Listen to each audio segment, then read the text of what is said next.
주님의 크신 사랑이 우리 가운데 함께 하셔서 날마다 찬양으로 영광 돌리는 복된 삶 되시기를 예수님으로 축복합니다. 인사하시죠. 사랑합니다. 반갑습니다. 네, 잘 오셨습니다. 오늘 새벽에 비가 아주 그냥 소낙비가 장대처럼 내려서 예보 보니까 내일 오전까지도 이제 비 소식이 이렇게 많이 잡혀 있었거든요. 그래서 오늘 어떻게 예배를 드리나 걱정했더니 그렇게 오고 나서 예배 드리는 이 시간에 그치게 해주신 것이 감사합니다. 여러분, 감사할 것 없는 세상 속에서도 감사한 마음을 가지고 또 그런 생각들을 많이 하다 보면 또 감사하는 삶이 될 줄로 믿습니다.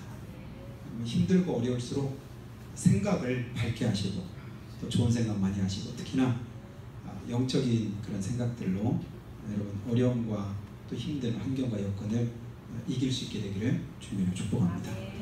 오늘 책에 보니까요, 여자들이 얄미워하는 여자라고 하는 글이 있어서 여러분이 잠깐 한번 소개를 해보려고 합니다. 10대부터 80대까지 있는데 10대는 이런 사람, 20대 이런 사람이 얄밉다. 여러분 공감할 수도 있고 또 이제 다르게 느낄 수도 있을 텐데요. 여러분의 마음에는 어떤 생각이 드는지 한번 들어보시기 바랍니다. 10대는 얼굴도 예쁜데 공부도 잘하는 사람이 얄밉답니다. 20대는 성형수술로 다 뜯어고쳐가지고 예쁘게 됐는데 수술한 티가 하나도 안 나는 여자가 얄밉답니다. 30대는 결혼 전에 놀 거 다 놀고 실컷 그냥 딴짓하다가 시집 잘 가서 잘 사는 여자 보면 얄밉답니다. 40대는 저 하고 싶은 것 다 하는데도 자식들을 좋은 대학 보내는 사람이 얄밉답니다. 50대는 먹고 싶은 거 가리지 않고 실컷 먹는데도 살 안 찌는 여자가 얄밉답니다. 60대는요, 몸이 안 아프고 건강한데 돈까지 있는 여자가 얄밉답니다. 70대는 자기는 부모에게 효도도 안 했는데 자식들한테는 효도받는 여자가 얄밉답니다. 그 다음에 80대는 여러분 마음대로 거 생각해 보시기 바랍니다. 누가 얄미운지. 여러분 공감이 되시나요? 얄밉나요? 짜증나나요? 초등학교 때 우리 친구 지훈이 친구가 있었는데 이름이 구경모라고 하는 친구가 있었는데 이름까지도 지금 생각이 나네요. 그 학교에서 입학 때부터 그 친구가 눈에 이렇게 쫙 들어왔는데 걔는 처음 입학할 때 머리를 저처럼 가르마를 이렇게 딱 타고 이렇게 머리 기름바를 이렇게 하고 왔길래 눈에 확 띄었었거든요. 키도 제일 크고 등치도 크고. 그다음 이제 지훈이랑 따라서 우리 교회를 나왔는데 어느 날 이렇게 얘기하다가 지훈이 학교 생활 잘하냐? 그랬더니 묻는 소리가 뭐냐면 재수 없어요? 이러는 거예요. 왜 재수 없냐? 공부도 잘하고 운동도 잘해요. 그러니까 뭐 하나 잘하면 그냥 그러면 안 돼. 이것도 되고 저것도 되고 나는 이건 되는데 이건 안 되고. 여러분 그런 얄미운 마음, 그 질투하는 마음, 시기하는 마음, 뭐 때문에 우리 속에 생겼을까요? 사실은 그게 죄성입니다. 내가 볼 때는 그 마음이 그냥 자연스러운 것 같고 당연한 것처럼 우리가 일반적으로 살아가는데 그것이 내 마음속에 지금 들어질 때 이게 주님께서도 과연 내 마음을, 이 생각을 주님이 기뻐하실까? 여러분 내가 보는 대로 그냥 생각되고 느껴지는 대로 그냥 내가 느낀다고 해서 그것을 다 그대로 내가 수용하면 안 됩니다. 얄미운 생각, 시기하는 생각, 질투하는 생각, 미운 생각, 뭐 때문이라고요? 그게 죄성이에요. 죄 때문이에요.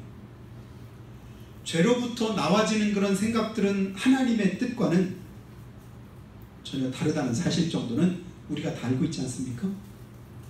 여러분 우리가 하나님의 생각대로 살아갈 때 하나님이 기뻐하실까요? 아니면 마귀가 주는 그런 생각대로 살아갈 때 하나님 기뻐하실까요? 누구나 마나 아닙니까?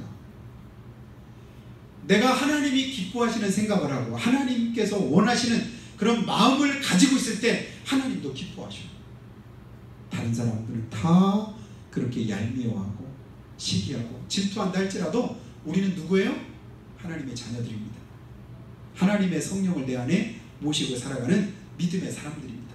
이 사실을 우리가 늘 기억하면서 살아가요. 이게 바로 뭐냐면 자기 정체성입니다. 내가 누굽니까? 하나님의 사람입니다. 내가 누구예요? 하나님의 자녀입니다. 내 안에 주님이 계십니다.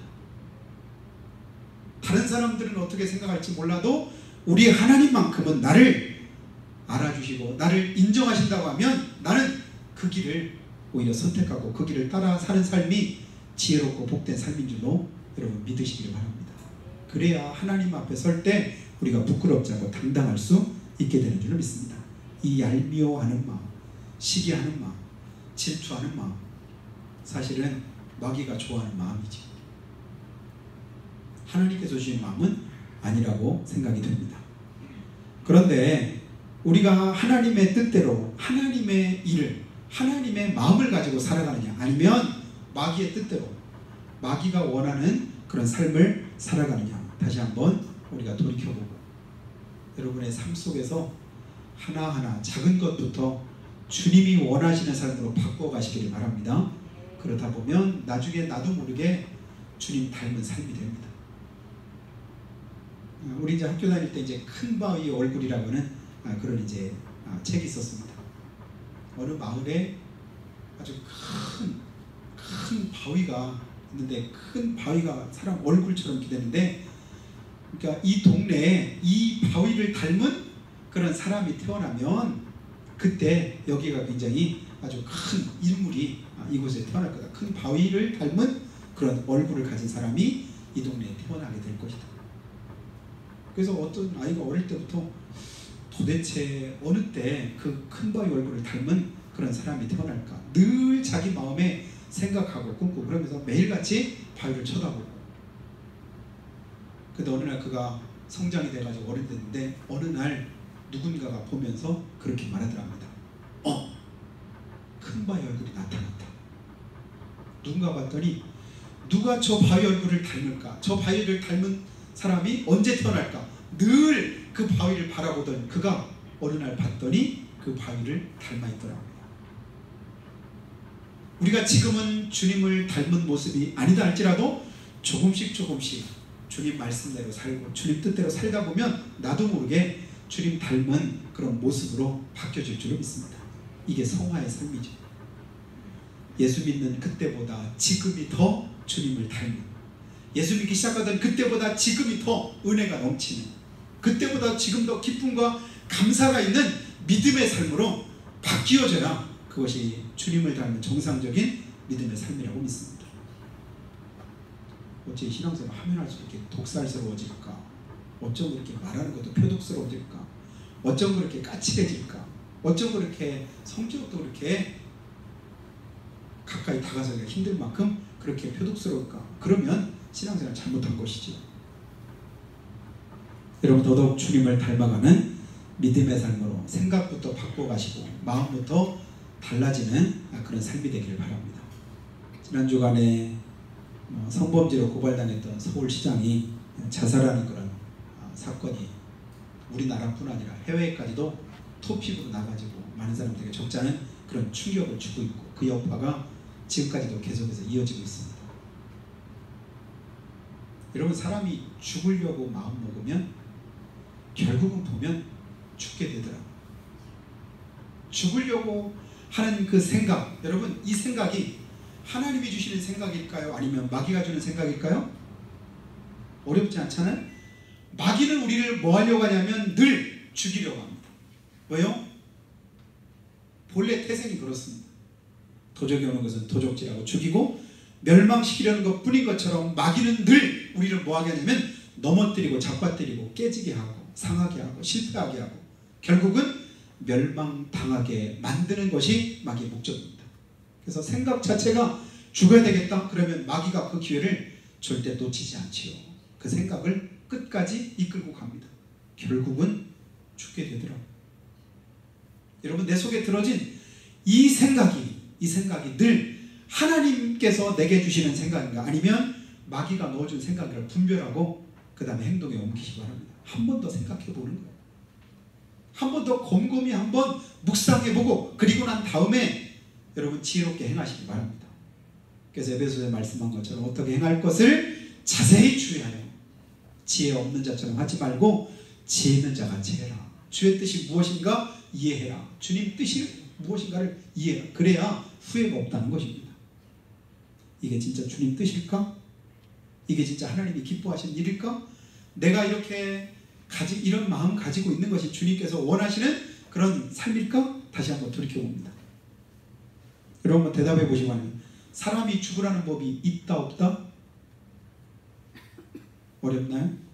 좀 더 쉽게 하늘이 무너져도 솟아날 구멍이 있다 없다? 둘 중에 하나만 찍어보세요. 쥐구멍에도 벼뜰 날이 있다 없다? 여러분 이 정도는 그냥 사실은 마스크 속에서 대답이 좀 작아서 그렇지 거의 다 맞는 그런 아는 대답 아닙니까? 죽으라는 법도 없다. 무너져도 솟아날 구멍 없다. 쥐구멍에도 벼뜰 날이 있다. 이건요 안 믿는 사람들한테 물어봐도 똑같은 대답 나옵니다. 그런데도 불구하고 우리 믿음의 사람들은 안 믿는 사람들은 수준이 항상 더 위에 있지 않아요? 왜냐하면 주님이 늘 우리를 붙잡고 계시니까. 주님이 늘 내 안에서 함께 하시니까. 하나님이 주인 지혜의 근본이신 우리 하나님께서 내게 지혜를 더해 주시니까 안 믿는 사람보다는 항상 우리가 영적으로 수준이 높습니다.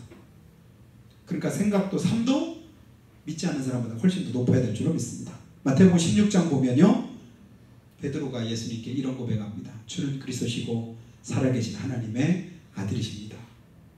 믿는 분만 아멘? 아멘. 우리도 똑같이 그렇게 믿습니다. 주는 그리스도시요 살아계신 하나님의 아들이십니다. 아멘. 주님께서 칭찬하셨습니다. 근데 그 고백이 어디에서부터 나왔다고요? 이는 육신이나 혈육으로 나온 고백이 아니라 하나님께서 내게 알게 하신 것이다. 여러분 하나님이 알게 해주실 때 주님이 누구신가를 우리가 알게 됩니다. 주님 앞에 우리의 믿음을 고백하게 됩니다. 주님 뜻을 분별할 수 있게 됩니다. 그런데요 하나님의 은혜를 덧입지 않으면 조금 지나고 보면 금방 베드로가 또 다른 소리 하잖아요. 예수님께서 십자가에서 고난당하시고 못 박히시고 죽으셨다가 다시금 사흘 만에 부활하실 것을 말씀하시니까 그때 베드로가 했던 고백, 주여 그리 마옵소서. 한술 더 떠서 이 일이 결코 주께 미치지 아니하리이다. 아멘입니까? 주여 그리 마옵소서. 이 일이 결코 주에게 미치지 아니하리이다. 여러분 이게 주님 뜻인가요? 마귀 뜻인가요? 주님께서 십자가 안 지셨으면, 주님께서 십자가 죽지 않으셨으면, 주님께서 채찍에 맞지 않으셨으면, 고난 당하지 않으셨으면 어떻게 되었을까요? 우리는 아직도 구원의 길을 얻지 못하고 어떻게 구원받을까? 멸망 가운데 헤맬 수밖에 없지요. 예수님은 그것 때문에 오셨습니다. 오늘 말씀에서도 분명하게 주님께서 고백하시잖아요. 주님이 이 땅에 왜 오셨는지, 주님께서 왜 이 땅에서 사시고 또 역사를 하시는지, 그리고 다시금 또 주님께로 돌아갈 것도 예수님은 다 아셨습니다. 그러게 베드로에게 뭐라고 말씀하냐면, 베드로는 사탄아 내 뒤로 물러가라. 너는 나를 넘어뜨리는 자로다. 여러분 인간적으로 보면 진짜 고맙지 않아요? 베드로가 그렇게 말해주는 게 고마워요 안 고마워요? 잘 죽으세요? 당연하지요? 이렇게 말하는 것보다 그래도 주여 그러시면 어떡합니까? 어떻게 주님께서 그 고난을 겪으십니까? 그 고통을 당하십니까? 그 아픔 속에 주님을 그냥 우리가 내버려 두겠습니까? 결코 그러시면 안 됩니다. 이건 진짜 인간적으로는 주님을 사랑해서 베드로가 했던 고백이었습니다. 그러나 여러분 우리가 주의 깊게 생각해야 됩니다. 아무리 인간적으로 볼 때 그럴듯한 그런 말이나 생각도 하나님의 뜻이 아니면 결국은 뭐하게 하는 거요? 그를 넘어뜨리는 자요, 멸망시키는 것입니다. 우리는 가끔 가다 보면요 사람들을 너무 배려하고 너무 생각하다 보니까 하나님의 뜻대로 행하지 못할 때가 많습니다. 나는 식구들을 너무 배려해서 내가 식구들을 전도하고 복음 전하면 식구들이 싫어하고 듣기 싫어하니까 나는 이제 식구들 기분 상할까봐 절대 나는 우리 식구들한테 예수 믿으라 소리 안 해요. 나는 교회 가자 소리 우리 식구들한테 한 번도 해본 적이 없어요. 이걸 자랑처럼 얘기해. 여러분 그런 소리 들어봤죠? 들어본 게 아니라 혹시 하고 다니지 않습니까? 나는 우리 식구들한테 절대 예수 믿으라고 교회 가서 한 번도 해본 적 없어. 왜냐면 기분 나쁠까 봐, 상할까 봐. 그리고 같이 교회 가자고 다른 사람한테도 하고 싶은데 너무 바쁜데 괜히 그랬다가 그 바쁜 사람 괜히 불편하게 하면 안 되니까 나는 그래서 다른 사람한테 이렇게 폐 안 끼치려고 절대 교회 가자고도 안 해. 여러분, 결과를 놓고 우리가 하는 삶을 다시 한번 돌이켜보고 생각해 봐야 될 줄 믿습니다. 그 결과가 뭘까요? 너는 나를 넘어뜨리는 자로다. 사단아, 내 뒤로 물러가라. 주님은 베드로에게 그렇게 말씀하셨습니다. 인간적으로는 그것이 배려한 것이고 위한 것인 것처럼 보였지만 결국 결과는 뭐예요? 주님의 회방꾼입니다. 걸림돌입니다. 하나님을 거역하는 원수된 행동이었습니다. 그것을 주님께서 지적하셨죠. 그리고 오늘 본문에서도 똑같은 그런 모습이 베드로에게 나타나는 것을 우리는 보게 됩니다. 오늘 말씀 다시 한번 보실까요? 1절 말씀에 유월절 전에 예수께서 자기가 세상을 떠나 아버지께로 돌아가실 때가 이른 줄 아시고 세상에 있는 자기 사람들을 사랑하시되 끝까지 사랑하시느니라. 예수님 뭘 하셔요? 사람이 왔다가 주님께서 오셨다가 어디로 가실 것인가를 이 결과를 확실하게 아십니다. 여러분, 우리가 한번 이 땅에 왔다가 다시금 주님께로 돌아갈 것을 확실하게 알고 사시기를 주님으로 축복합니다. 이 세상에서 영원히 머무는 게 아니지요. 주님께로 돌아갈 것을, 하나님께 돌아갈 것을 아시고 제자들을 사랑하시되 하나님의 사람들을 사랑하시되 끝까지 사랑하셨던 예수님. 그런데요, 마귀가 2절에 보니까 벌써 시몬의 아들 가룟 유다의 마음에 예수를 팔려는 생각을 넣었더라. 그런데 가룟 유다의 머릿속에는 이미 마귀가 뭘 넣었다고요? 예수님 팔려고 하는 생각을 넣었습니다. 그런데 아랑곳하지 않고 그 다음 3절로 가서도 보겠습니다. 저녁 먹는 중에 예수는 아버지께서 모든 것을 자기 손에 맡기신 것과, 여러분, 하늘과 땅에, 이 땅에는 모든 권세를 하나님께서 누구에게요? 예수님께 맡기셨습니다. 그걸 예수님은 아십니다. 또 자기가 하나님께로부터 오셨다가 어디로요? 하나님께로 돌아가실 것을 아시고, 그리고 거기에 맞춰서 주님께서 하실 일들을 하십니다. 우리가 이 땅에 왔다가 다시금 주님께로 갈 것을 우리가 아노니, 여러분 그 아는 대로 믿음 안에 거하시고 믿음의 일을, 영적인 일을 힘쓰시기를 축복합니다. 그래야 후회가 없습니다. 그래야 우리의 삶이 헛되지 않습니다. 그 말씀대로 그대로 주님께서 이루시고 행하시는 것을 봅니다. 그래서 저녁 잡수시던 자리에서 일어나서 제자들의 발을 씻으시고 세족식을 행하시죠. 그랬더니 베드로가 또 뭐라고 말해요? 6절 말씀 보니까 주여 주께서 내 발을 씻으시나이까. 주님께서 내 발을 씻으십니까? 다른 제자들은 가만히 있는데 베드로는, 제가 볼 때는 베드로가 참 마음에 듭니다. 인간적이잖아요. 그 속에 있는 마음을 잘 숨기지 않잖아요. 주님 앞에서 인간적으로 진짜 예수님을 스스로 확실하게 알잖아요. 그런데 당시에 발을 씻기는 것은 종들이 발을 씻기는 일인데 어떻게 우리가 예수님의 발을 씻겨드려도 현찬을 판에 예수님이 내 발을 씻기십니까? 안 됩니다. 당연한 거 아닙니까? 내가 지은 죄 때문에 내가 죽는 것이 마땅한 일이지 어떻게 죄 없으신 예수님께서 하나님의 아들이신데 하늘 보좌 버리시고 이 땅에 오셔서 그 십자가를 지시고 내 죄를 대속할 수가 있습니까? 안 되지 않습니까? 누가 죄값 치러야 돼요? 내가 잘못하면 내가 죄값 치러. 이게 당연한 거 아닙니까? 맞아요? 틀려요? 내 죄 지었으면 내가 갚아야죠. 내가 대가를 지불해야죠.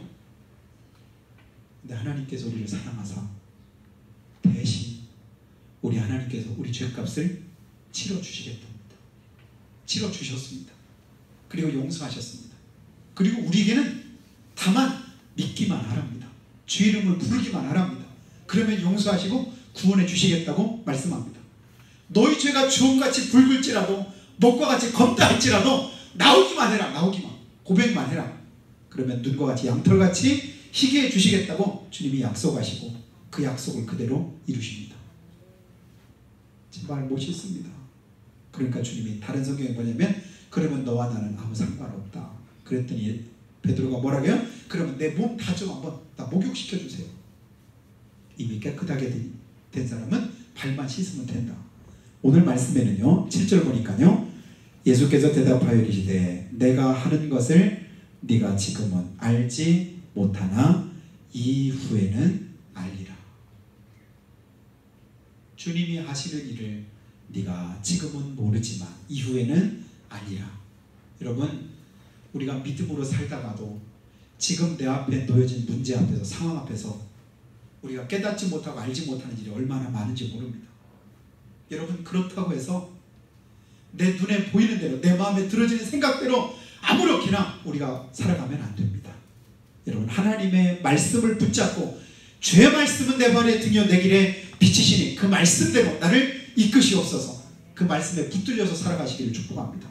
주님 말씀하시는 대로 분별이 안 되면 하나님의 뜻을 구하세요. 어떻게 하는 것이 옳은지 잘 모르겠거든 하나님 앞에 지혜를 구하시기 바랍니다. 지혜 없는 자는 내게 구하라. 후히 주시고 꾸짖지 않으시는 하나님께서 뭐 하신다고요? 주시겠다고 약속하셨습니다.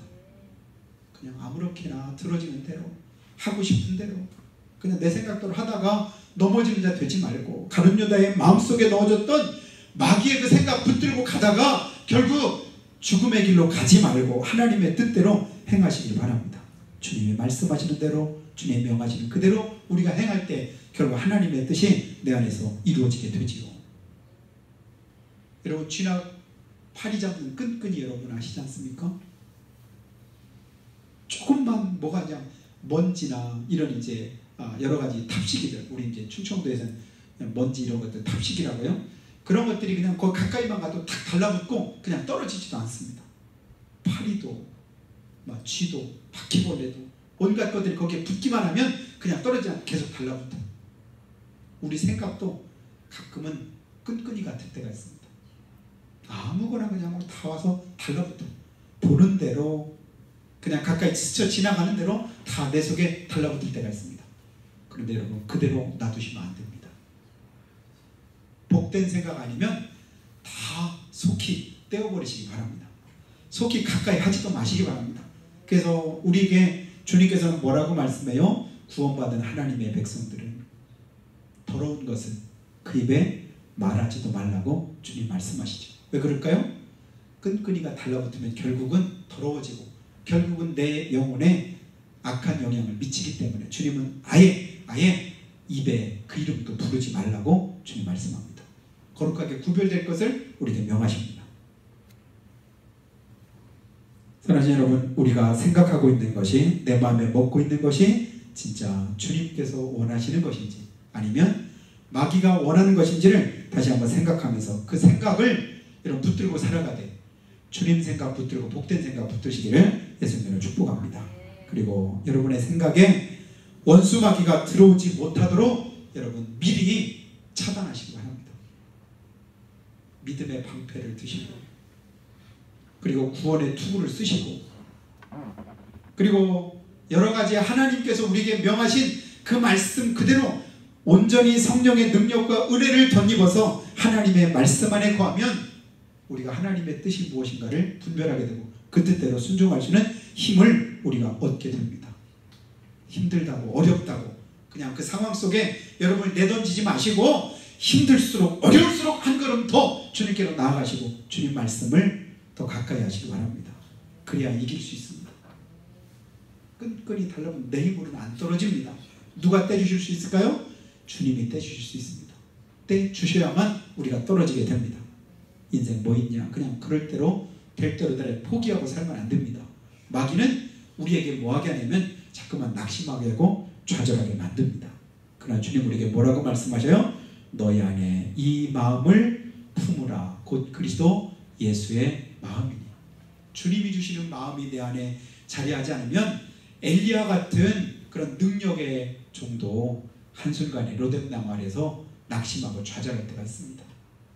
주여 족하오니 내 생명을 거두시옵소서. 고상하게 말하니까 그렇지요. 우리 식으로 표현하면 뭡니까? 차라리 죽여주시옵소서. 못 살겠습니다. 이런 얘기지요. 다른 사람 다 떠나고 다 믿음 버리고 다 포기하고 나 혼자만 너무 외롭습니다. 나 혼자만 너무 힘듭니다.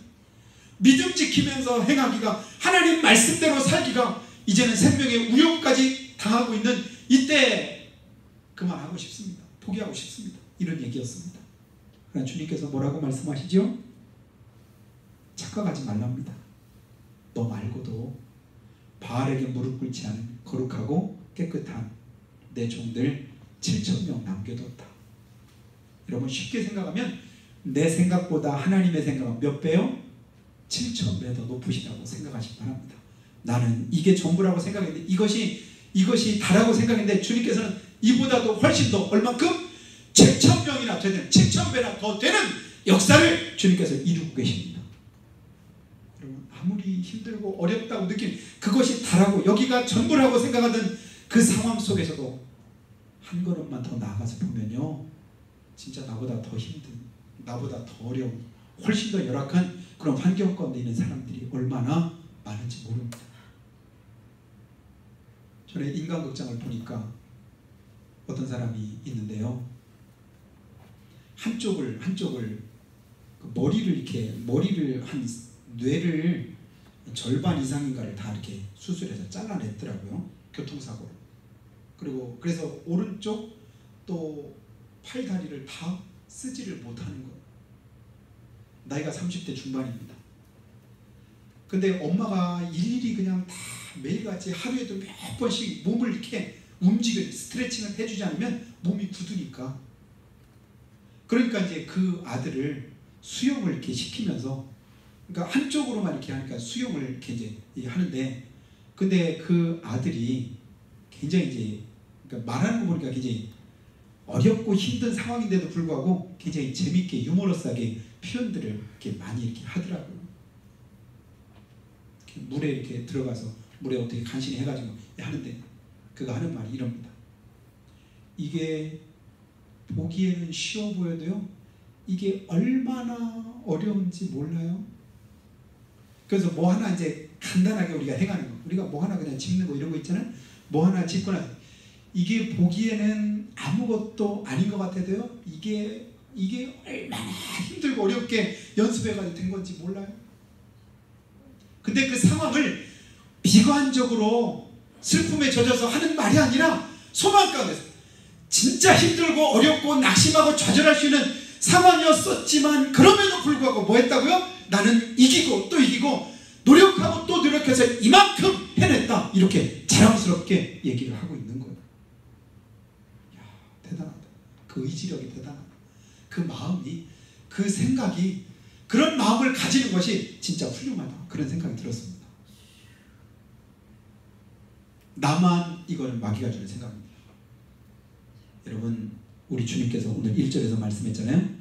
자기 사람들을 예수님께서 어떻게 하셔요?